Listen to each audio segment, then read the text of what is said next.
one of the things I see, especially LinkedIn, is this a lot of like corporate BS. No one cares about that, man. People do business with people they like. And if you're up here like, using all this inside baseball language about STRs, I mean, even the word STR, like to your average person, that means nothing, right? Simplify things and be as authentic as possible. Like just be real. Like, hey, this was the worst day of my life in my Airbnb. And then share that, right? Like be real.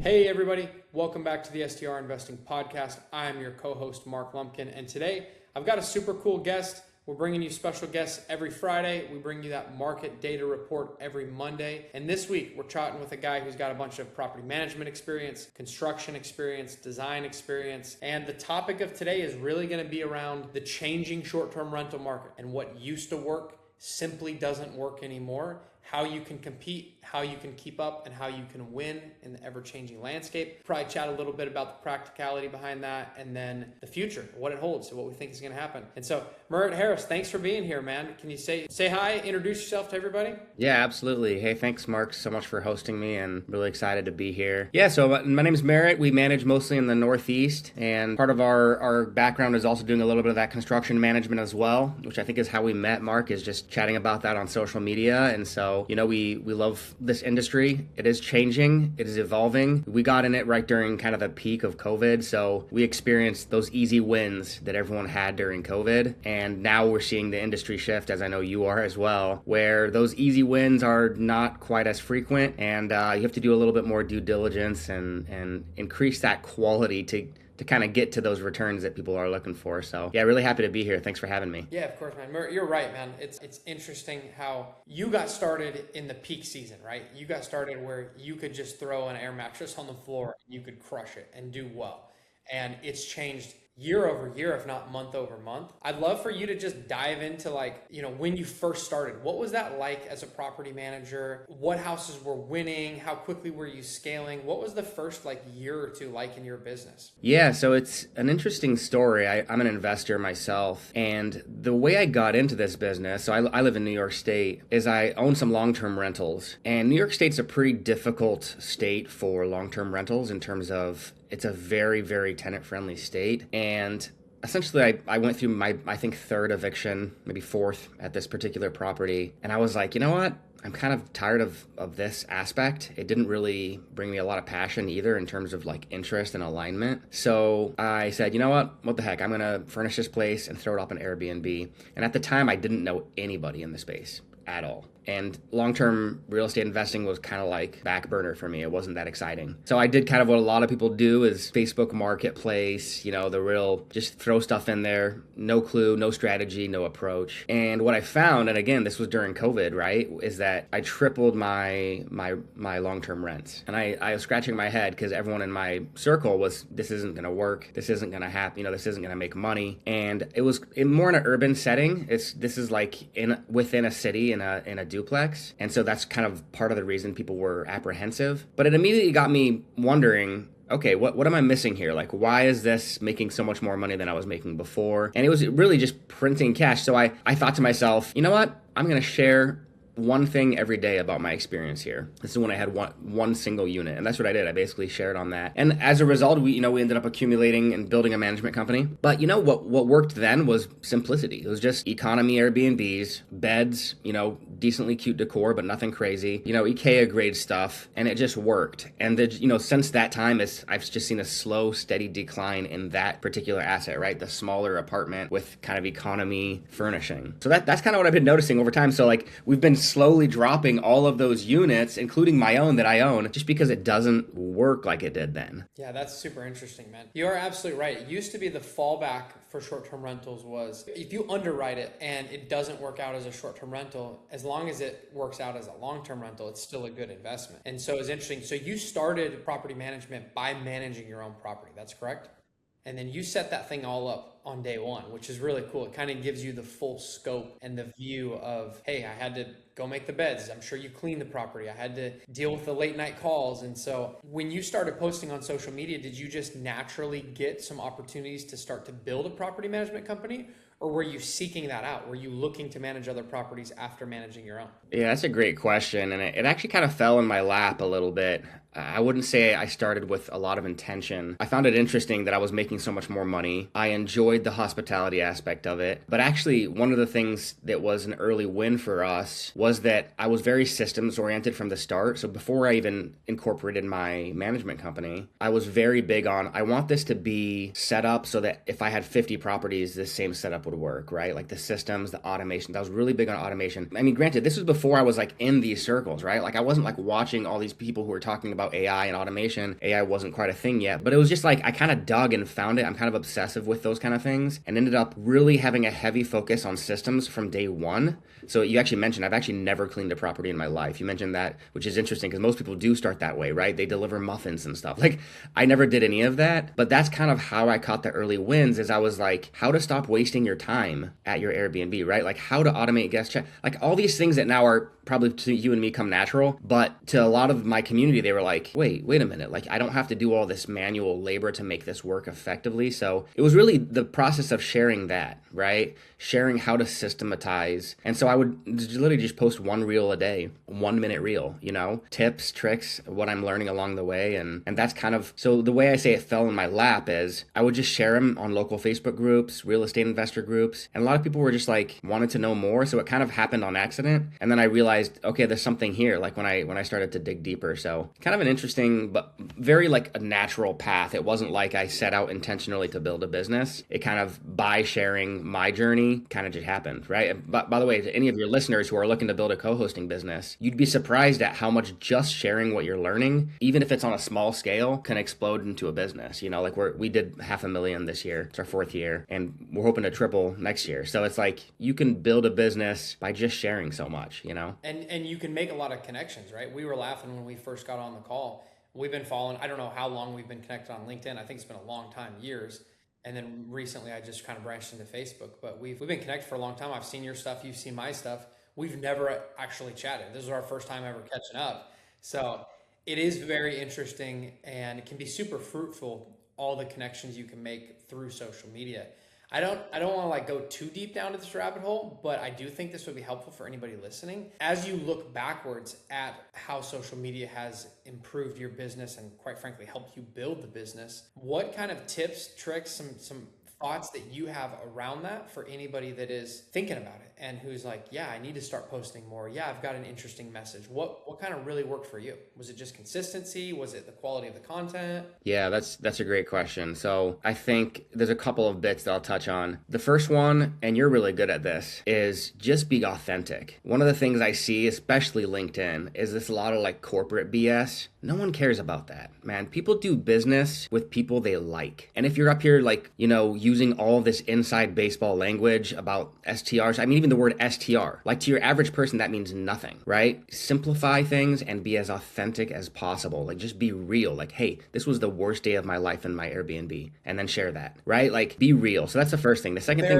tore apart my trash cans and left trash everywhere. What an right? Absolutely, man. yeah. And then consistency, which is the one you mentioned. Like the biggest thing is that when I'm talking to people, because I mentor a few people too here and there, is that they feel kind of embarrassed or nervous that they're posting too much, nervous that they're annoying people. A very small fraction of your actual followers even see your content on a daily basis based on when they log in. Same for LinkedIn. Just you have to get that out of your mind. Post all the time. Post 4 times a day if you can. It can be a 2-sentence post. It can be a reel. It could be resharing Mark's post. It doesn't matter what it is. You are not annoying people. And at the end of the day, if the people that are annoyed, they'll just unfollow you and you'll get other people following you. So I think it's a mix of both authenticity and consistency. I like to tell people this, don't let a day go by without posting. Don't let a single day go by without posting. And you can build an entire business on that alone. I love that, man. Absolutely love that. And actually, I just learned something, which is I've often called it quality and quantity. And we're on the same page on the quantity. You got to post a lot. And I've actually recently, my goal for 2026 is to go to twice a day posting, which is twice as much work. But I'm seeing the results already 6 days, 8 days in. But I think about it or have thought about it traditionally as quality. But I think I've been thinking about it wrong because I actually like the way you think about it. It's more about authenticity. It's quantity and authenticity. And just being your real self. Your post doesn't have to be perfectly curated. You don't have to have the perfect professional photo. Some of my best posts have just been like me walking through Walmart and taking a picture of a TV on my iPhone and posting it while I'm walking back to the car with my shopping cart. That post gets 500,000 views. So it's like, it's definitely authenticity. And I love that you said you can build a whole business simply around posting every single day on social media. No, you could have no other marketing budget and still build a business that way. For sure. And everyone can have it. You have it in your pocket. We all have smartphones in our pocket. And I think what's interesting is it's interesting timing on this conversation too, because I just heard Alex Hormozy. I don't know if you know who Alex Hormozy is, and he's kind of one of the internet gurus, but he had this really interesting video where a business owner stood up and they were running their corporate business page, and they were making those posts that you talk about, the long-winded insider baseball language, boring, no one Shareholder value. Terrible posts. And he's like, we've been making 90 posts. We made 90 posts in the last 90 days and we didn't get any results. And Alex said, well, we put together 400 pieces of content in the last 5 days. So you thinking the old way of thinking is you'll make the real generic Canva post. It looks almost the same every day. It's unauthentic. It's not original. It's not unique. And you're like, if I just make this one post every day, our business will be successful. Actually, I don't think that's true. I think that you have to do the opposite, and you have to be like, okay, I've got to make less curated posts, more original, more authentic. I'm walking to the trash can at my Airbnb and the trash bag blew out the bottom and just left trash everywhere. Dude, take a picture of that and be like, all right, I bought the cheap trash bags. Totally not worth it. I should have bought the better quality trash. Like that kind of stuff people really enjoy. Yeah, totally. I mean, I think that's a cultural shift. We're talking about an Airbnb shift, but we're also talking about a cultural shift. Is like there's a corporate exhaustion right now in general in our culture. People are tired of corporations and like, especially like, you got the BlackRocks buying up all these like there's a lot of like suspicion and exhaustion over corporations. Just be real. Like, honestly, like sometimes memes and like the worst stuff I post is just like some trash post, but it's like within my niche, that people relate to that. And actually people have randomly messaged me and like, hey, thank you so much. Thanks for posting that. Like, thank you for posting like how hard your day was. They thank me for posting garbage. Like, I'm exaggerating a little bit, but like people want to connect. They don't want to be sold. Right. So that's, I think, where the win is with social media. For sure. So, and you've got different brands. You obviously have your own personal brand that you post on. So I want to go down this rabbit hole. And then you have your co-hosting brand, and you guys have got a bunch of properties that you manage and things like that. How do you think about that on two different levels? You have a business brand, business pages, things like that. And then you have your personal. What do you think is more successful? What's more important? And how do you differentiate the two? Yeah, that's a little tricky. And I probably can't go too in depth into that just because I haven't put too much thought into it. But for all intents and purposes, I've kind of merged my personal branding with the business, So like before I even got into this industry, I'm very much like irreverent but approachable is kind of my general brand. So I like to make jokes. I like to laugh about stuff. I like to poke fun at stuff in society. I've probably toned that down a touch because of the business, like toned down some of the politics, toned down some of but like really I've kind of merged them into the two. And I forget where I heard this. It might have been Alex Hormozy. I actually don't post on my business page. I tag my business page. So like my posts are me. It's Merritt. It's my face. It's not a logo. It's not a branded, whatever. It's me. And then I tag my business page versus the other way around. Again, same thing. People are exhausted with corporations, right? So one thing that's helpful is that my business has kind of my name in it. It's a play on words. It's Merritt Badge Property Management, which might spell differently from my name, but it's kind of helpful because people just see it as synonymous. I love that. I think that people, like you said it earlier, you said people like to do business or follow people that they like. And so if you want to have a hard line between the two, I think you're going to struggle, and you have to be the business. You are the business. And for a lot of people, especially when they're getting going, if you're listening to this and you got a property management company that's, if Steve Schwab is listening to this and he's got 10,000 units under management, you know what? Frankly, he is still the brand as well. If you follow him, he's running the largest property management company in the world and just bought Vacasa. He's still the brand. He still posts on the road, going to see my team, da-da-da-da-da-da. And even him, he doesn't have a separation between the two. He is his brand, and people follow him more than they do the brand. So yeah, I mean, I think of Alex, like he could easily work half as much time by not being the face, right? And he's still the face of multiple $100 million company, right? So there's something to be said. And Alex is also very approachable, right? Like at first, my first impression of him was like, oh, like another meathead workout guy. But then you instantly know that that's wrong because he's so approachable, warm, and real, right? Again, personal over branding. Like, of course, I understand acquisitions.com and know that, but I know Alex, and more people know Alex than they know acquisition.com, right? For sure. And you could take that, you could almost take that same playbook throughout lots of people that have had a crazy amount of success through social media. And you could look at like Gary Vee and people like that. And when you actually start consuming their content, you realize that he's just a guy, man. He's just a guy that likes to go to garage sales and likes to talk to people, and he's real and he wears his heart on his sleeve. There's no front, there's no face. And so I think that really is a great takeaway for people that are looking to use social media to expand their business, which is corporate fatigue, like you said. Don't try to overcorporate it. Don't make your brand around this XYZ property management. You'll get lost in the noise. Just be real, your authentic self, and that's how you'll succeed. Yeah. It's pretty cool, man. So I've not talked much about social media on our podcast, but I know a lot of people follow through social media. I see people always asking our clients of like, how can I get better content for social media? And you don't have to go spend $20,000 on a professional videographer to make some of these videos. Exactly. You can just pull out the iPhone, dude, and walk through your property Exactly. and give a tour. I was going to add that exact point, probably as our final social media point, is that you also don't worry about follower count. So many people, why would I post? I don't have followers. Dude, I had no followers when I started. It doesn't matter. If people watch it and are interested and then reach out to you and you get business from it, it doesn't matter if it has 200 views. If it has 200 views and you sign a client from it, that was the best 1 minute you've ever spent. 100%. I would rather have a post get one view from one person that becomes my client than go viral and get millions and millions of views and not get any business. It's interesting do you remember that smokeless fire pit company? Solo Stove? Yeah. Yeah, dude, they ran these ads with Snoop Dogg, and he's like, "I'm giving up smoking," or "I'm That was quitting funny. smoking." Yeah. These ads go viral, and all these people are touting it as the most successful advertising marketing play ever in a company's history. Blah blah blah blah blah. A few months later, the CEO came out and said, "We didn't sell any more units than we did in a normal month." So that's great that we went viral and we got billions of views. Thanks, Snoop Dogg. We didn't sell any more units. So it didn't actually make a meaningful impact to the company's bottom line. And that's just fascinating to hear that kind of stuff. Wow, that's really interesting. Yeah, man. So let's dive back into the property management space, because a lot of our listeners are investors. They've bought a couple of properties, they're scaling, and they're oftentimes remote managers as well. And so you talked about never visiting the property, building systems and processes to help you scale, but also help you not have to deal with the day-to-day BS.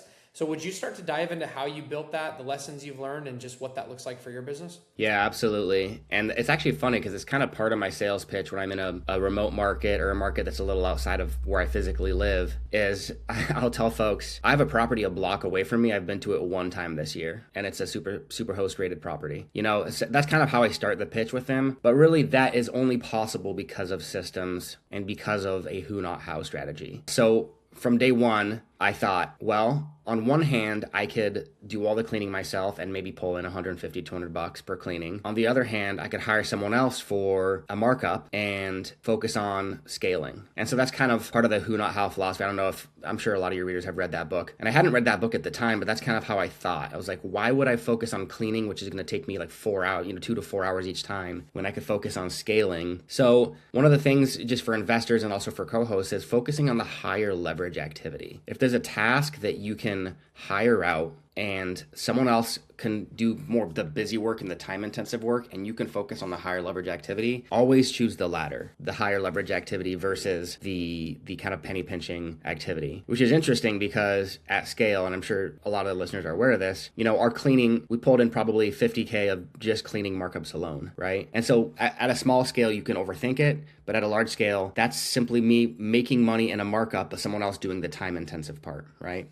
And I'm paid to manage them. So, but yeah, in terms of systems, that's a big part. I think the biggest mistake early investors make is A, I can do it all myself, which I just talked about. But B, software's too expensive. I'm not techie. I don't know how to set it up. The thing about this industry is even Airbnb itself, which really kind of spearheaded the boom in this industry, is that it's very tech-oriented industry. If you can't adopt tech, you probably shouldn't get into this space. Everything revolves around seamless integrations between tech softwares. Like that's really what it comes down to.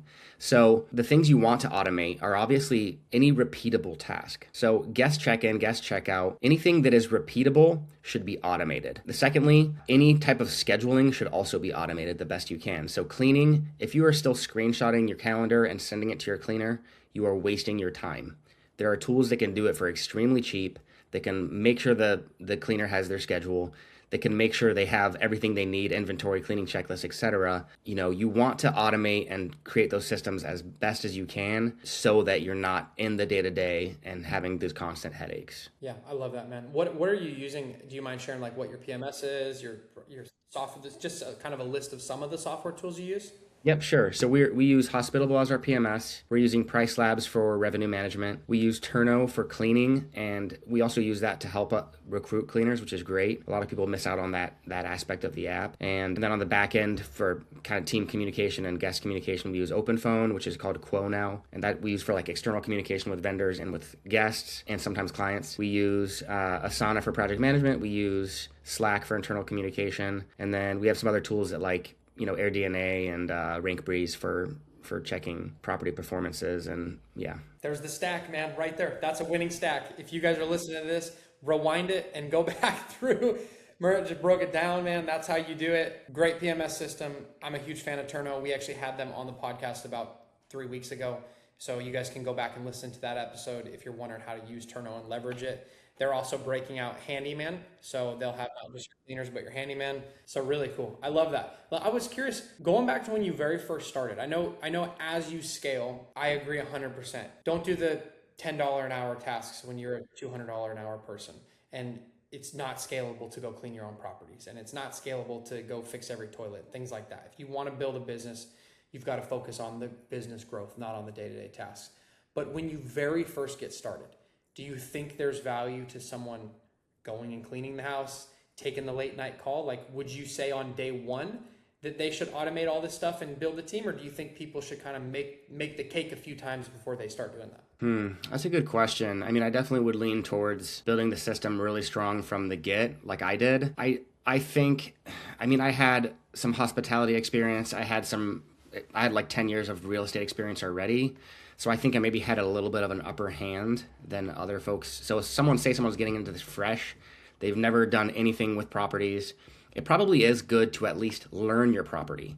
And one thing I will say is I do encourage my clients to stay in the property one time before we launch for that similar reason, is to actually experience it and to know the property intimately. I do think there's some value to it, but overall I think like if your goal is I want to build a business that is successful, can run without me eventually, not right away, but can run without me eventually, and is exitable, I can sell the business, you need to have systems from day one. And that needs to be the primary focus, even at maybe the cost of not knowing the property perfectly, right? So like there's those moments where you're like learn by failing.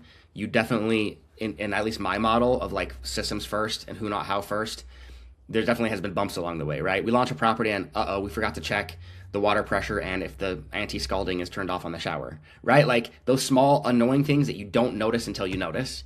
And then a guest is like, why is this water lukewarm, right? Like all those little things you have to learn along the way. And probably if I'd done some of the cleanings myself and done some of the stayed at the property myself, I probably could have avoided some of those. But I'm kind of more on the growth side of things. Like if you're going to grow, you have to send it. I love it, man. You got to jump in feet first, both feet. Yeah. That's really cool. Super great advice, man. So let's talk about, I know the topic, we kind of got down a couple of rabbit holes, but they were really good and worth talking about. But what we really kind of set out to talk about, which is the changing short-term rental market. And I'd love to hear from your opinion. You obviously manage in some very interesting markets up in the Northeast and part of the Poconos and areas like that. You've done Florida too. But what have you really seen over the last 4 or 5 years from the golden days of just post-COVID to where we're at now? What's changed? Yeah, so that's an excellent question. I think the dynamic of the industry has shifted towards experience-based stays. So I won't say necessarily like there's a golden price point for properties, there's a golden market. I actually don't believe that, I believe you can actually make a lot of money in sleeper markets that aren't like your traditional markets, especially when you're factoring in ROI. But I believe the true shift has been experience-based stays. So what is experience-based stays? This is part of the reason why I started following you before I even knew you, is focusing on selling fun. You're selling an experience, you're not selling a bed. So a hotel sells a bed. Occasionally they have, a pool and a hot tub, but they're not selling that even. They're selling a bed. Airbnb, when it first started, obviously the name Airbnb came from air mattress, which is interesting. It was very much kind of like selling a bed, selling a place to sleep. We're no longer there. We're no longer in that industry. Like the market has matured enough that now we're trying to get away from that kind of field. So I would say, if you look at your listing and you can't confidently say this is fun, you're not gonna hit your target. You're not gonna hit your revenue, right? There needs to be an element of fun. That can be a couple different ways. That could be through really fun, bold design that no one else has. A little easier to replicate that, so it's not as unique and creative. The other one is selling experiences that are experiential, right? Like your work, Mark, the backyard, the full backyard landscape design, right? You have the putt-putt, you have the hot tub, you have the pool, you have the playground. You're kind of like drowning the guests in fun, right? I've seen a couple of models of the two blended, right? Where I think his page is Big Sky Barn. I don't know if you've seen his stuff. He focuses less on design. They kind of like go more basic with the design, but go really heavy on amenities. So they focus a lot on outdoor space like you do, Mark. They focus a lot, like one of his places has like a petting zoo in it, like crazy wild experiences. But in terms of the house itself and the decor itself, it's basic. It's nothing crazy. It's like, it's your basic stuff. But he focuses so heavily on adding all the experiences that anyone could ever want to have fun with their kids and with their families that he crushes it. He has properties that do $200,000-300K a year. The last bit I'll add in the shift is a size shift. Whereas you could, you used to have, especially with the arbitrage world, 1-2 bedroom studios would crush it. Now the shift is towards larger properties, 5+ bedrooms, 3,000+ square feet. That's the trend I'm seeing, and all of the properties we have that hit those categories are far outperforming our smaller units. Definitely. And we talk about it on our Monday market data report every single week. We break down different markets across the country, and the trend and the theme is the larger properties perform better. They have more revenue. Oftentimes they have a little bit lower occupancy, which is great too. If you have more revenue and lower occupancy, you're more profitable. And then you're absolutely right, man. It used to be, you go to Gatlinburg, Tennessee, and 4 or 5 years ago, if someone had a hot tub, dude, that was the bee's knees. That was the best cabin in the woods. It's got a hot tub, so cool. Now, if you don't have a hot tub, barrel sauna, and a fire pit, it's not even having beds in a property now. You just can't even compete. And some of the properties have become crazy extravagant and over the top. And so I definitely agree. You've got to keep up.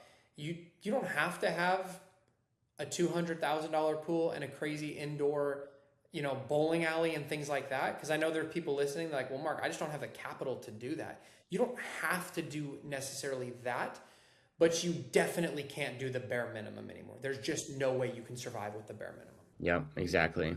Yeah, and I think there is a lot of value too because not all of these improvements are super capital heavy, right? Some of them are just, you can be creative, right? Especially if you are able to buy a property that you can see the untapped potential of its size. A great example of this is one of my investors. He had a couple larger properties that were way outperforming these smaller properties. And I'm like, listen, look at the data. The data speaks for itself. So what he did is he did a full basement renovation, added egress, made them, proper rooms, and you can sometimes uncover value, right? So don't just filter the search for 6 bedrooms only.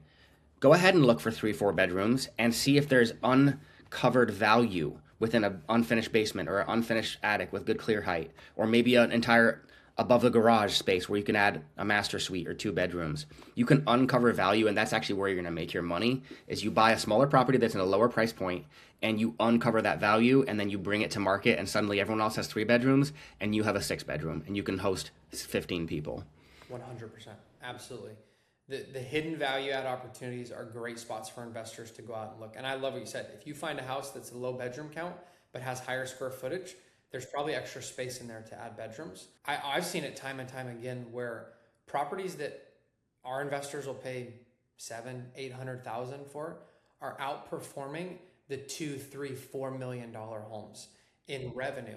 And if your cost basis is a third of what all your competitors are, you just have such a huge advantage that you don't have a $20,000 a month mortgage payment. You can lower rates in the slow season. You can do some things creatively and you can make so much more money. So absolutely, you don't have to go buy a $4 million property and spend $700,000 on renovations because that's not practical for most people.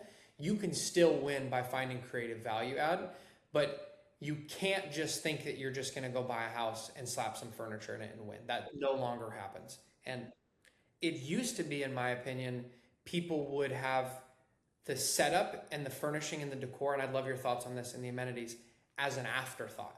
Oh, I'm going to go buy this house and then I'll figure out what I'm going to do. My thoughts are it's quite the opposite. You've got to look at a property and say, here's my end goal for this home. This is what it's going to be, well before you buy the property. And I'd love to hear your thoughts on that. Yeah, one of my my favorite red flag sentence is, we'll invest in amenities once we start cash flowing. That's my favorite sentence. It's like, that's the red flag sentence of investors who aren't thinking strategically. They're hoping that they're going to eke out some cash flow in a vanilla property. And then they think they're going to, cash flow an extra 50, 60K to reinvest. It just doesn't happen. It doesn't happen. So like you said, you have to be strategic in that you know ahead of time what is going to work and what is not going to work. And there's a couple of ways to do that. Like obviously talking to people like Mark and me who eat, sleep, and breathe this stuff like all day. That's all we think about. We're aware of, okay, what's a hot tub going to add revenue wise? What's an extra bedroom going to add revenue wise? What's a fire pit going to add revenue wise? Like that's how we think. So you can go that way. But the other way you can do, and this is like if you want to just go by the seat of your pants, look at the top properties in the market and just reverse engineer it. It's really, you don't have to reinvent the wheel. Look at like maybe don't start if you're new, don't start in one of these really competitive markets. Start in a market, a mid-sized market. Find the top three properties, write down all of the amenities they have, and ask yourself, can I one up this property? Can I do all of this and then 5 extra things? Like that, if you don't want to pay a consultant, like, right, we're all expensive because we spend hours doing this. You want to do it yourself. That's the do-it-yourself method. It takes work, takes time, but you can reverse engineer it. You don't have to reinvent the wheel in this space. Really find the winning properties. Like Mark said, like find a property that your cost basis stays low, right? You're not over leveraged, and then reverse engineer it and one up it. Do one better. I love that, man. It's perfect. If you guys are listening to rewind that, listen to it again. What are your thoughts around markets and specifically for people that are going to buy properties, right? You've got Gatlinburg, Scottsdale, Orlando, some of these markets that are hot tourist markets, but are so competitive and capital intense and, maybe oversaturated, maybe not. I don't know. I'm not the person to say that. But what are your thoughts on just where people should think about investing? We don't have to give cities specifically, but do you like those markets or do you want to stay away from those? Yeah, I do have thoughts on that. I think if everyone is talking about a market, you're probably too late.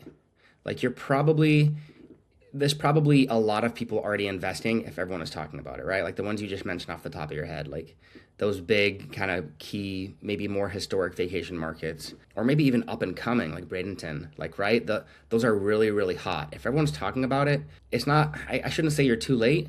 It's just you better have more capital. You better be prepared that you're going to have a premium on everything to invest in those hot markets. Here's a strategy I like personally. I like finding mid to large size markets, metro markets, and being within an hour or so drive from them. The best strategy of all is finding a dual city or a triangle of 3 metro markets. So you find kind of a triangle of 3 metro markets that are like 1 million people and up, and you're going to invest within an hour drive of all those 3. It doesn't matter if it's a traditional vacation market, especially if you're going with the amenities focus. And that's my favorite take because you're not competing with the big boys.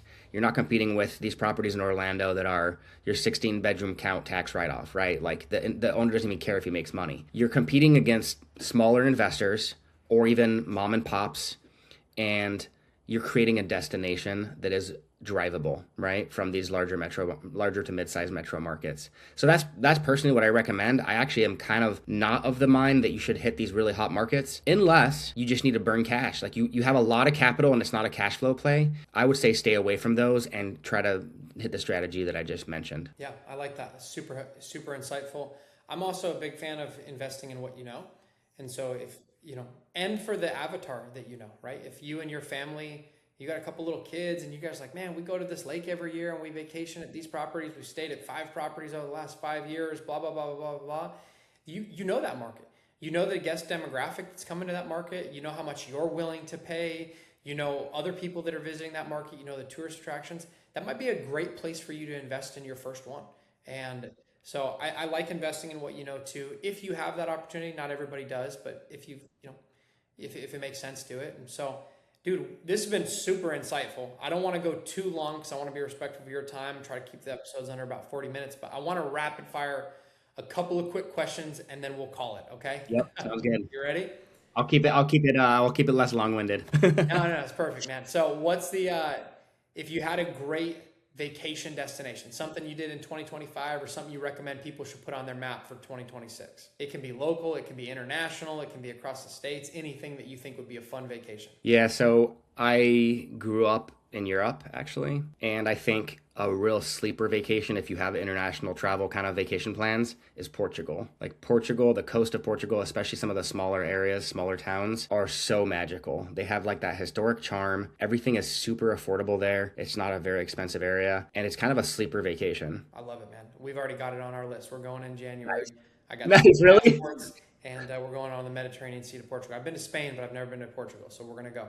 What are the odds that that's a place you have on your list? I love it, man. I'll probably have to bug you offline for some more advice. So next one would be, it can be an audio book or a paperback book, but what's just a book, business, life, something that you've really enjoyed in 2025 and that you might recommend to people? Yeah, let me think. I read a lot of books this year. I do think, and I already mentioned this, I do think Who Not How had the biggest impact on my business this year because it was a year of hiring. It was a year of kind of like finding the tasks that drain me and that drain my energy and giving those to someone who enjoys those tasks and is better suited, right? The right person in the right seat.